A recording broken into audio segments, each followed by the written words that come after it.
Bien, entonces seguimos. Vamos a venir, nos avecinamos a la lección. Versículo 42.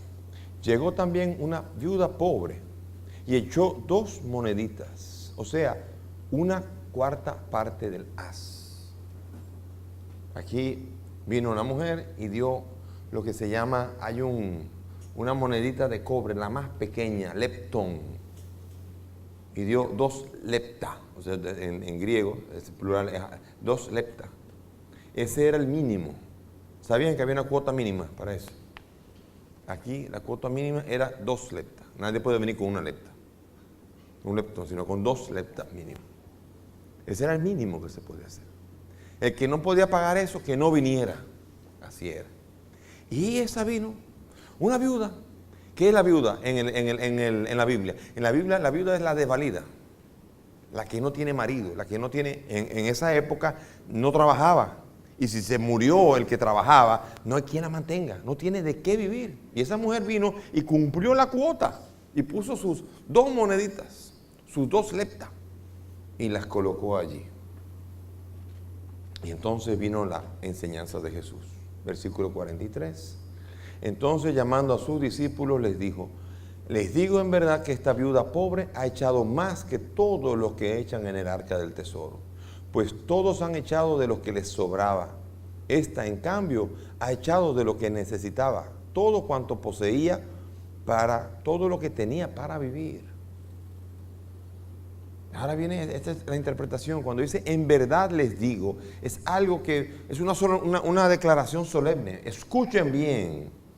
O sea, cada vez que usted en la Biblia oye de Jesús, en verdad les digo, subrayen, porque viene una declaración fuerte, una declaración comprometedora, y esta es una de ellas. Aquí viene la enseñanza fuerte. La viuda, con su escasa ofrenda, supera al rico, porque lo mucho que daba era sin sacrificio, lo mucho que daban era por autocomplacencia, como he dicho. Y por eso, una acción, de aquí se desprende que una acción no se puede valorar por el monto. Se tiene que valorar por el amor y el sacrificio que expresa. Y eso es una regla ahora. Para tu vida, para una buena obra, estamos en el año de la misericordia, la obra de la misericordia. No vale el monto, no vale la gran obra de misericordia, sino el amor y el sacrificio que significó para ti. Eso es lo que da valor a una ofrenda. Y la viuda dio cuanto poseía, hasta de lo que necesitaba, pero cumplió la cuota. Ella dijo, si hay que dar 2 leptas, ahí están, voy a llegar a esa cuota. Y cumplió con las 2 moneditas, que no tenía más nada, no sabía seguramente que iba a cenar, y ahí lo tiró. Y Jesús valoró eso. Y Jesús aquí vio en eso una auténtica prueba de amor. Es importante, porque uno cree que a veces uno se siente con dificultades. Cuando uno va a probar la generosidad, hay veces que uno se encuentra en una especie como de situación embarazosa. A veces cuando alguien hace un servicio a uno, un plomero, quien sea, y usted le dice, ¿cuánto le debo? No, lo que usted quiera. Uno prefiere que le digan 100, 200, lo que sea. Ya está, ya, cumplí, vete, ya. No te debo nada. Pero cuando es lo que usted quiera, lo que usted pueda. Entonces ahí viene lo que se llama, te están apuntando. Están pidiéndote ya no de lo que es lo justo, sino de lo que es lo generoso. Y ahí es donde es comprometedor. Y por eso estamos en el arca donde está a la voluntad. Lo que usted, aquí es lo que usted pueda dar. Lo que usted pueda dar. Y ella dio todo lo que pudo. Lo que usted pueda dar. Hay una historia rabínica muy parecida. Antigua, tan antigua o más que la de Jesús. Una mujer pobre que es objeto de burla por parte de un sacerdote a causa de la insignificancia de su ofrenda. ¿Cuál es la ofrenda? Un puñado de harina. Eso era todo lo que podía ofrecer. Y el sacerdote se burlaba de ella. Se fue a dormir y Dios le habló en los sueños. Y Dios le habló al sacerdote en los sueños y le dijo, no la desprecies, pues ella es como una persona que se está ofreciendo a ella misma. A ella misma. Cuando alguien da de la pobreza, se da a sí mismo. Cuando alguien da de lo que necesita, uno se da a sí mismo. Yo no sé si alguna vez tú has dado de lo que tú necesitas. Tú necesitando algo, tú lo has dado. Si tú haces eso, vas a tener una experiencia de una riqueza enorme. Si tú eres capaz un día de dar de lo que tú necesitas. Casi siempre damos de lo que nos sobra. Es más, ¿cuánto sobra? Uno para quedarme por si acaso y aquí está. Uno va cuadrando siempre y se va acotejando. No vive el riesgo del dar. Y por esto, aquí viene lo que se llama, ¿tú quieres ser alabado por Jesús? Muy bien. Aquí está el ricachón que dio un montón, como una parafernalia, con una exhibición, para verse, para ser visto. Y aquí viene una que lo dio todo. ¿Okay? Aquí está 0 alabanza. Y aquí está 100 alabanza. Elija usted. Casi más o menos a modo de ecuación. Así es como nos la pone el Señor. Así es como nos la pone el Señor. No somos capaces. ¿Cuántos católicos le da brega el diezmo? ¿El 10% de lo que gano? No, ¿cómo es posible? Nadie se muere dando 10%. No, pero claro, uno está habituado a un estilo de vida. Uno está habituado a una manera. Uno tiene planeado los cuartos de uno para dónde van. Y no es capaz. El diezmo. Eso sí da brega. Y eso lo hacían los judíos. Imagínense los cristianos. Eso lo hacían los judíos. Cuando aparecen las primeras comunidades, aparece como Bernabé dio un solar. Y el otro dio no sé qué cosa.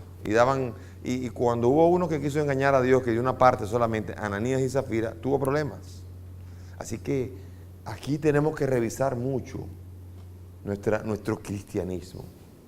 Porque una de las grandes fallas del cristianismo es el bolsillo cristiano. Es el bolsillo cristiano.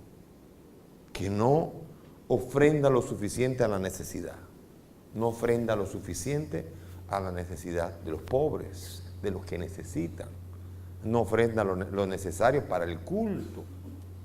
¿Cuántas parroquias en donde se necesita que se acerque al sacerdote y le diga, Padre, ¿en qué puedo ayudarle? Hay parroquias que lo tienen todo, que le va bien, porque hay gente que da lo suficiente para tener más o menos el culto bien hecho. Y de hecho a la gente le gusta ir a ese, porque la misa es bonita, porque ya lo hay todo y porque uno se siente, es bonito todo. Y claro, cuando el otro es una misa en donde el sacerdote no tiene un chele, está ahí buscándola, y entonces, Padre, yo me voy de aquí, yo voy a aquella porque aquella la misa es bonita. Fíjense qué criterio a veces podemos tener. En vez de sostener el culto, como esa es la finalidad del diezmo en el tiempo de Leví. Es para sostener dignamente un culto. Y dignamente un culto significa catedral, con iglesia, no solamente para que el padrecito coma, o la gasolina del padrecito solamente, para un culto digno. Y por esto esta viuda es una gran lección para nosotros. ¿Por qué? Porque el pobre no da, se da. Él se da él mismo. Y Cristo se da. A mí me encanta esa historia del puñado de harina, porque ¿qué fue lo que hizo Cristo? Se dio en un puñado de harina, en un pedazo de pan. Se da él mismo. Él mismo se da en la Eucaristía. Y por eso la ayuda debe ser correspondiente al benefactor. Le encanta, a los que tienen más dinero le encanta cuando en la iglesia dicen, ¿cuánto es la cuota? 2,000 pesos. Claro, hay uno que para llegar a 2,000 pesos le pasa como a la viuda con las 2 leptas. Y hay otros que 2,000 pesos son los que llevan, sí, está bien, ya está, allí. Pero no, la ofrenda tiene que ser conforme al benefactor. Como dice el dicho, según el camello, la carga. Usted carga según lo que usted puede, usted da según lo que su generosidad y su bolsillo puede. Es así, donde quiera que estén en la iglesia, no estamos hablando de ninguna iglesia en particular, sino donde hay necesidades, ahí vaya. No de donde ya hay, de incluso sobre todo donde más hace falta. Y eso es muy importante que los televidentes lo escuchen, para que se acerquen a su parroquia, para que se acerquen a su culto, para que se acerquen a su sacerdote y puedan darle todo el apoyo que necesita. Y si es una viuda, que se acerque a la vida con sus 2 leptas. Pero si hay alguien que tiene más, cada camello, según el camello, la carga. Así que aquí hay un fino humanismo judío. Lo importante no es la magnitud del don, sino la autenticidad ante Dios.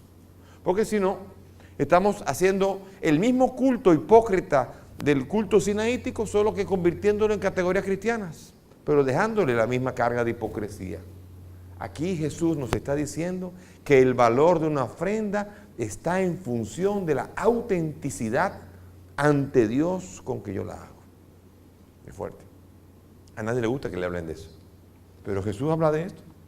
Así que si Jesús habla de esto, yo no podré dejar de hablar de esto, porque yo podría haberle dicho, vamos a saltar ese versículo, pero no podemos hacer, porque Jesús está en Jerusalén y Jesús está a punto de ser crucificado, está hablando de palabras difíciles y esas palabras difíciles son también para nosotros.